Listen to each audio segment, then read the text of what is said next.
you wrote a lovely piece for medium.com called Leaning into Love. And you have a statement there: love must be a principle upon which radical change is manifested. And I wondered if you'd like to talk a little bit more about that. Yeah, absolutely. Again, my use of language is very intentional, which is very annoying to many people who know me. But love is this notion that's become commercialized, right? Like when people think about love, it's used to sell product. It's used for, anniversaries and sales and, Valentine's Day and all of these things. So we're often anchored in this idea of love as a commercial thing and a romantic thing, romantic as tied to that monetary exchange. But love is a organizing idea around our societies. It's a agape, which is a term I use a lot. Is this more communal sense of love? So as a How do you spell agape? AGAPE. Okay.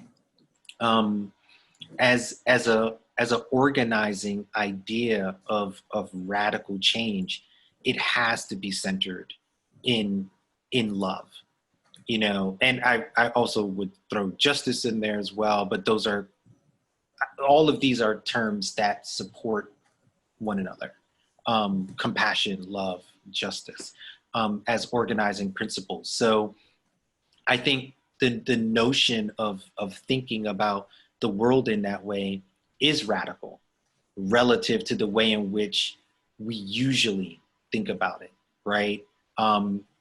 It ties back to when we started this conversation talking about tangible versus intangible things, this notion that, it's only the things that we can touch that matter. And I always offer that is the intangible things, is the invisible things that matter the most. When I was in Moscow last year, roughly around this time, I was speaking at a digital marketing conference and talking about these ideas, and there was a Q&A live in the hall, and a young man got up and we started talking about like data and measuring things, and he was like, I love these ideas, they sound so great, but how do I put a number to this? Like, how do I know that it's really a thing, these notions? And I asked him a very simple question. I said, that's a fair question to ask. I'll ask you a question in response because I think it will answer your question.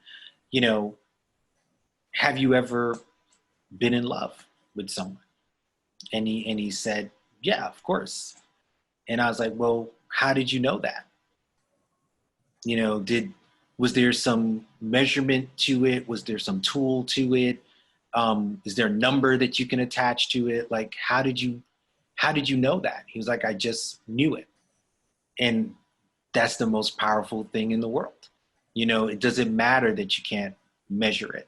You know it, you feel it. And all of these things we know and we feel. And we need to move away from a story that tells us to disregard our feelings for some other idea of what rational is, right? Because it can be measured. And that's not really how our lives work. Not when you really start thinking about it. Everything that can be measured doesn't matter. And I'm stealing that from Einstein.